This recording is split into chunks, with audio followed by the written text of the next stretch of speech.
dan membuat karyawan paham bahwa memang perubahan terjadi, dinamika terjadi, bahwa aturan memang harus berubah karena kondisinya berubah. Tapi mereka kemudian bisa memberlakukannya dengan hati yang lebih lapang gitu, yang lebih lega karena mereka tahu apa alasannya gitu. Dibanding dengan ketika mereka tidak tahu apa-apa, tidak dilibatkan dari awal, tiba-tiba harus dikenai berbagai macam aturan yang kemudian membuat mereka bingung.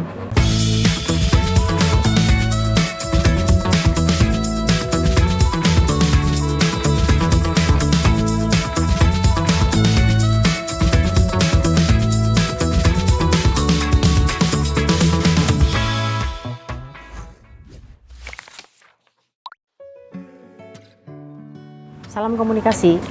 Setiap organisasi itu pasti akan menghadapi banyak masalah dan tantangan. Dan masalah-masalah itu bisa terselesaikan dengan relatif lebih lancar atau lebih efektif kalau organisasinya sudah membangun budaya dan sistem komunikasi internal yang baik. Ini contohnya, misalnya di zaman pandemi, kita tahu bahwa karena pandeminya itu juga berubah-ubah. Akhirnya banyak perusahaan atau kantor atau organisasi yang juga harus menerapkan aturan yang berubah-berubah. Di suatu waktu karyawannya harus WFH misalnya. Sehingga tiba-tiba semua orang sekarang harus tidak ada di kantor dan tidak saling bertemu. Lalu kemudian ketika kondisi berubah, lalu berubah lagi aturannya, mereka harus WFO. WFO pun ada yang sebagian, ada yang penuh. Itu pun juga kemudian berubah lagi karena memang kita tahu kondisinya juga berubah-berubah.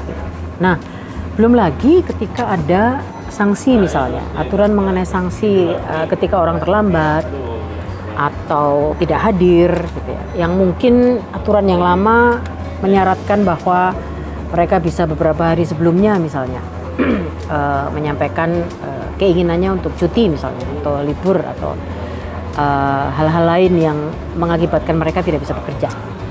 Ketika aturan-aturan itu terjadi, bisa saja mempengaruhi kemudian peraturan-peraturan yang tadinya longgar gitu.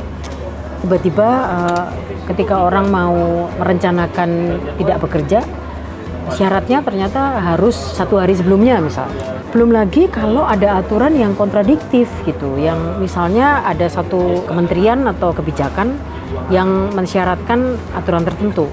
Tapi kemudian ada juga pihak lain yang sama-sama punya wewenang yang sama, tapi berbeda direktorat misalnya, itu mensyaratkan aturan yang berbeda. Belum lagi ketika pimpinan di organisasi juga harus menyesuaikan dirinya dengan aturan-aturan itu untuk menyesuaikan kondisinya mereka masing-masing. Ada PPKM misalnya, lalu kemudian ada PPKM yang bisa longgar, ada PPKM yang harus sangat ketat. Perubahannya itu sangat-sangat cepat dan sangat dinamis. Dan aturan-aturan yang ada di dalam perusahaan kemudian turut dinamis gitu, turut berubah-berubah. Hal itu pasti akan menyebabkan kinerjanya karyawan terganggu, interaksi di antara mereka juga pasti terganggu, yang juga bisa mempengaruhi mood mereka ya, emosi atau perasaan mereka ketika banyak sekali aturan yang membingungkan dan membuat mereka harus beradaptasi terus-menerus. Nah, organisasi yang punya komunikasi efektif akan mampu mengurangi paling tidak kebingungan ini. Caranya bagaimana? Ada mekanisme komunikasi dalam hal dialog dan sosialisasi, serta ada mekanisme mengupdate sebelum sebuah aturan atau kebijakan itu dibuat lalu diaplikasikan di dalam perusahaan dan mengenai semua karyawan.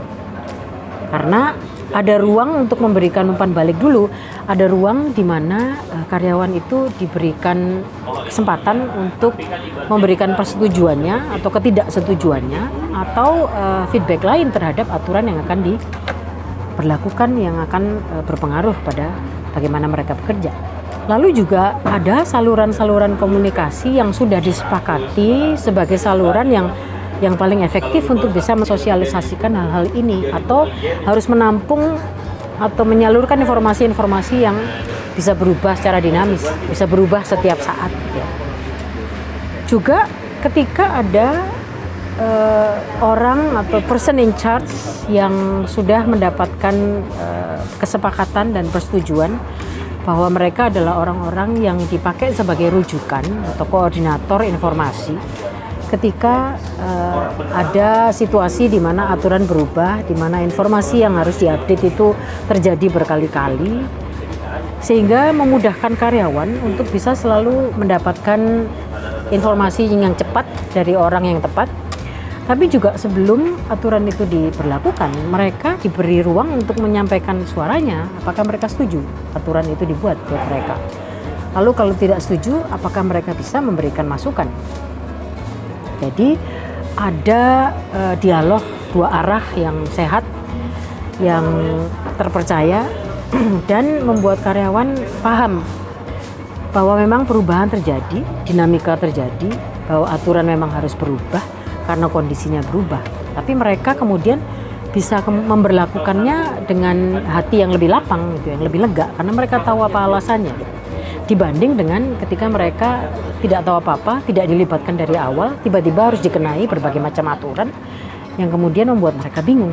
Dengan demikian senantiasa harus dipikirkan agar aturan itu sebelum diberlakukan dan sebelum dibuat disosialisasikan terlebih dahulu kepada semua karyawan dan mintakan masukan dan umpan balik dari mereka. Salam komunikasi.